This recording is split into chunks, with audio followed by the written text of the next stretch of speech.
Hi, this video is going to show you how you can manage and maintain users and create new users, and how you can assign those users access to certain areas within Orderwave.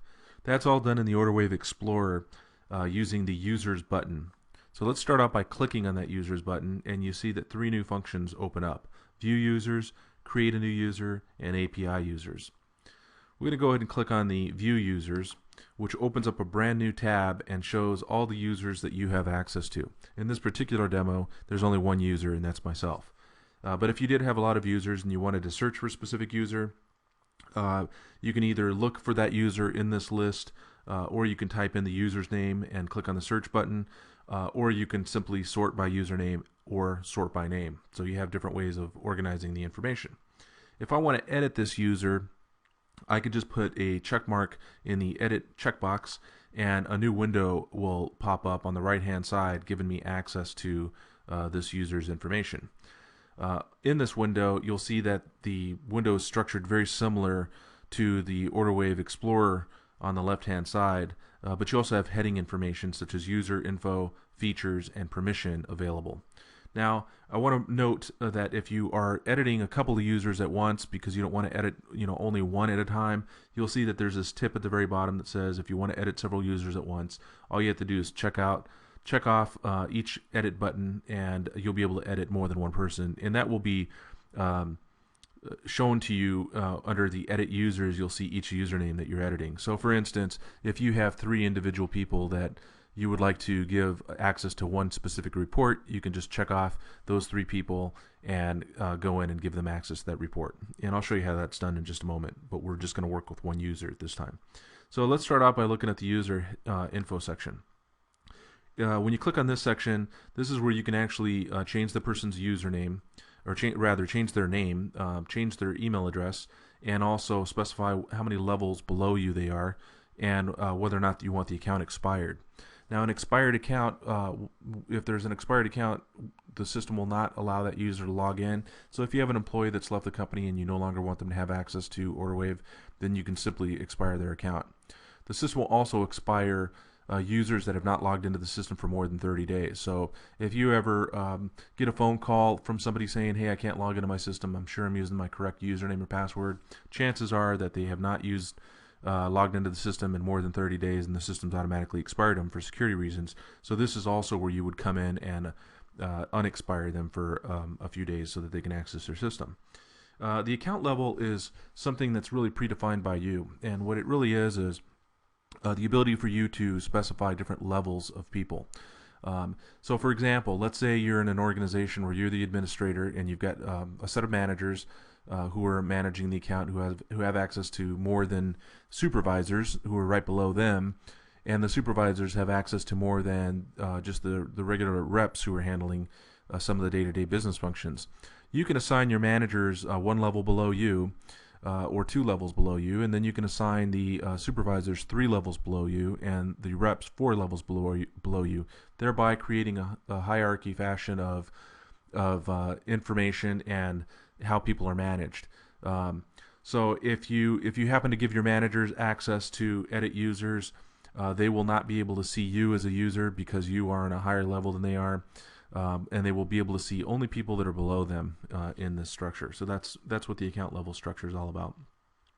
If I click on features, there's a list of different features that that come up here. As I mentioned, they're very similar to the Orderwave Explorer menu structure that you see on the left hand side, and anything that you see with an underline means that there's a submenu underneath it. So simply by taking a check mark off that box means that you're taking away the orders viewing capability from the user, and that means that this will disappear. The orders will disappear out of the Orderwave Explorer. If you want the user to have access to that, but maybe not some of the features within the orders, you can simply put a check mark in there.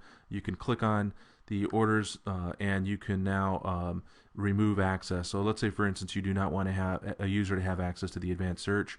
You could just take that check mark off, and he'll have access to orders, but not to the advanced search functionality of the system. So anything, again, with an underline means that there's a submenu. There's one exception to that, and that is the view orders. If I click on that, you'll see that nothing will appear underneath it. The reason that appears that way is because view orders does have a submenu underneath it. It organizes all the orders in folders, but the system handles that for you dynamically, so you don't have to assign access to any of that. I'm going to go ahead and give myself access again, and I'm going to give you a few more examples here. I'm going to collapse the orders, and I'm going to go ahead and come in and go to our tools menu by scrolling down a little bit. And now again I have access to all the elements here under tools, and I see that web portal has additional elements underneath it, so I'm going to open that up, and I'm going to scroll down a little bit, and I see shopping cart, which is underneath the web portal, has access to it. So I'm going to open that up, and I see all the different various elements that are within the shopping cart. So once again, if I want somebody to have access to some of the web portal tools, but I don't want them to have access to the products or different category sections, I can simply take this check mark off. It won't give them this menu in the Orderwave Explorer, or I can just select the items that I do not want them to have access to. It's pretty straightforward in terms of how it works. That's how you provide users with access to certain menu functions. Now the last heading feature that we have is permissions. If I click on that, you'll see another menu structure open up, and a couple of the ones that are really big that I'd like to point out is adjust pricing. If you, let's say, have some sales reps and you do not want them to be able to adjust pricing, then you would put a check mark, or you would take the check mark out of the adjust pricing. By putting a check mark in there, it means that when somebody's creating a drop order, they're going to be able to actually alter the price.